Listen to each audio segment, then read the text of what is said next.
when humans rose up against the thinking machines that had enslaved them. History says it was an Atreides who led them to victory. It's a powerful statement, one that echoes through the annals of galactic history, but like all legends, it began with a man. Before House Atreides was a symbol of nobility and honor, it was the name of one man who defied the odds to change the course of humanity's future. Vorian Atreides wasn't born a hero, he started life as a servant of the very machines he would one day help destroy. His journey from a loyal courier of Omnius to the champion of humanity is one of redemption, sacrifice, and the unyielding fight for freedom. This is the story of the man who founded House Atreides and set the stage for the galaxy's most iconic family. Vorian Atreides was born on Earth in 223 BG, before Guild. In the dark days when humanity was enslaved by thinking machines, his father Agamemnon was one of the Titans, a group of humans who betrayed their own kind by allying with the AI overlord Omnius. The Titans uploaded their brains into robot bodies, gaining immortality and ruling over a galaxy where humans were nothing more than tools. Vorian's mother was a human slave, forced into servitude, like countless others under the Titans' reign. From the start, Vorian's life was shaped by a brutal, unforgiving system. But despite his grim origins, Agamemnon saw promise in him. He was smart, ambitious, and charismatic, qualities his father believed could make him an asset to the synchronized empire. Vorian grew up aboard the Dream Voyager, a sleek starship that served as his home and workplace. His job was simple: deliver updates from Omnius to machine-controlled worlds, ensuring the Evermind's vast network stayed synchronized. His co-pilot was a robot named Surat, whose sharp wit and mechanical loyalty made him one of Vorian's few companions. For a time, Vorian thrived in his role. He believed in the system because it was all he had ever known. Agamemnon encouraged him to follow in his footsteps, to one day become a Titan himself and join the ranks of the immortal overlords. But as Vorian traveled the galaxy, cracks began to form in his faith. He saw the suffering inflicted on humanity and grew uneasy with his father's brutal methods, including the executions of his own children for disobedience. Slowly, Vorian began to question the world he was helping to maintain. Everything changed when Vorian met Serena Butler. Serena was a prisoner aboard one of the Titan stations, but she was no ordinary captive. She was the daughter of the Viceroy of the League of Nobles, the last organized resistance against the machines. Serena's courage and defiance were unlike anything Vorian had ever seen. She didn't see him as just another cog in the machine. She saw a man capable of more. But the true breaking point came when a rogue machine named Erasmus committed an act of unthinkable cruelty: the murder of Serena's infant son, Mannion. The cold, calculated killing of an innocent child was a moment of clarity for Vorian. He finally saw the machines for what they were: soulless, heartless oppressors. Vorian made his choice. In 201 BG, as rebellions erupted across Earth, Vorian defected. With Serena Butler and Iblis Ginjo, a human revolutionary, he escaped aboard the Dream Voyager. He abandoned his father, the machines, and everything he had ever known to fight for humanity's freedom. Agamemnon didn't take kindly to this betrayal. He pursued Vorian relentlessly, but the defector had something invaluable: knowledge. Vorian understood the machines better than anyone. He knew their strategies, weaknesses, and how to exploit them. When Vorian reached Salusa Secundus, the capital of the League of Nobles, he offered his expertise to humanity's resistance. Naturally, not everyone trusted him. Being the son of a Titan tends to make people suspicious. But Serena vouched for him, and Vorian quickly proved his worth.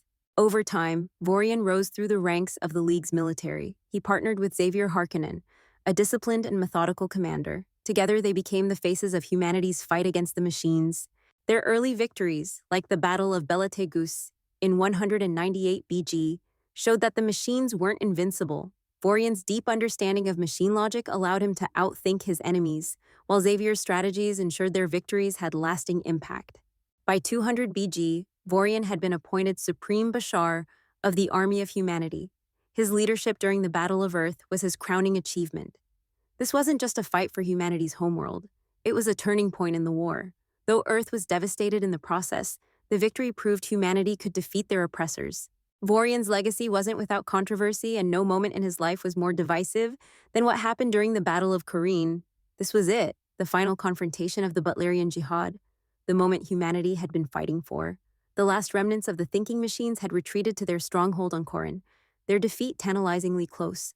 All that stood in the way was one final devastating push. Vorian, now Supreme Bashar of the Army of Humanity, was the man leading this charge. He knew the stakes. If the machines were allowed to regroup, The war might drag on for decades, with countless more lives lost. But this last stand wasn't going to be easy. The machines had fortified their defenses with terrifying efficiency, surrounding themselves with layers of obstacles, including captured humans being used as living shields. For Vorian, the calculus was brutal but clear. Sacrificing the hostages was the only way to ensure the machines were destroyed. Any delay could give Omnius time to rally reinforcements. It was a cold, utilitarian decision, but Vorian believed it was a necessary one. Victory required sacrifice, and in his mind, this was the sacrifice needed to secure humanity's freedom. Not everyone saw it that way. Abelard Harkonnen, Xavier's grandson, served under Vorian during the battle. Unlike his grandfather, whose loyalty to the cause was unwavering, Abelard had a deep moral streak. He couldn't stomach the idea of sacrificing innocents, even if it meant ending the war. To him, humanity's victory would be meaningless if it was built on the corpses of their own people. Abelard didn't just voice his dissent, he acted on it. Against orders, he sabotaged the fleet's weapon systems, ensuring the hostages would survive, but severely jeopardizing the mission. In Abelard's eyes, he was doing the right thing. In Vorian's eyes, he was a traitor. The fallout was immediate and catastrophic. Vorian was livid. He saw Abelard's actions not as an act of conscience, but as a betrayal that could have cost humanity its only chance to end the war. He branded Abelard a coward and, without hesitation, exiled him to Lankaville, a frozen, desolate world far from the centers of power. The exile wasn't just a punishment, it was a stain. Vorian's word carried immense weight, and his condemnation ensured that the name Harkonnen would be associated with treachery and dishonor for generations. But the story didn't end there. Abelard's descendants saw things differently. To them, Vorian's decision was a grave injustice, a moment where the Atreides name became synonymous with arrogance and cruelty.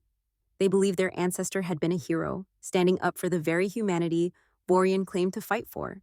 This clash of perspectives, the Atreides' belief in duty and sacrifice versus the Harkonnens' insistence on personal morality, sparked one of the longest and most infamous feuds in galactic history. What started as a disagreement between two men spiraled into a generational grudge that shaped the destinies of both houses. Over time, the feud took on a life of its own. The Harkonnens became ruthless, paranoid, and power-hungry, determined to prove their worth and erase the stain of Lankaville. The Atreides, by contrast, doubled down on their reputation for honor and nobility, often positioning themselves as the moral opposites of their rivals. But for all their differences, neither house could escape the shadow of Corrin. The battle marked the end of the machines, but it also ensured that the names Atreides and Harkonnen would be forever linked, not as allies, but as bitter enemies. In the end, the question lingered: was Vorian right? Was Abelard's defiance an act of cowardice or of courage? History would struggle to answer, but the consequences of their clash would ripple across millennia, shaping the galaxy in ways neither man could have imagined. After the Jihad, Vorian retired to Caladan, a quiet, oceanic world far removed from the chaos of war. He established House Atreides there, adopting the hawk as its symbol, a nod to his unyielding spirit and sharp instincts. Thanks to life extension treatments he received from the machines, Vorian lived for centuries. He continued to fight remnants of Omnius, guided his descendants, and wrote memoirs recounting his life's triumphs and tragedies. Vorian wasn't perfect, he made mistakes, some of them massive. But his journey from machine loyalist to humanity's champion set the foundation for one of the most revered families in galactic history. House Atreides would go on to shape the galaxy in ways Vorian could never have imagined. And it all started with a man who chose humanity over machines, even when it meant defying his own blood. If that's not legendary, I don't know what is.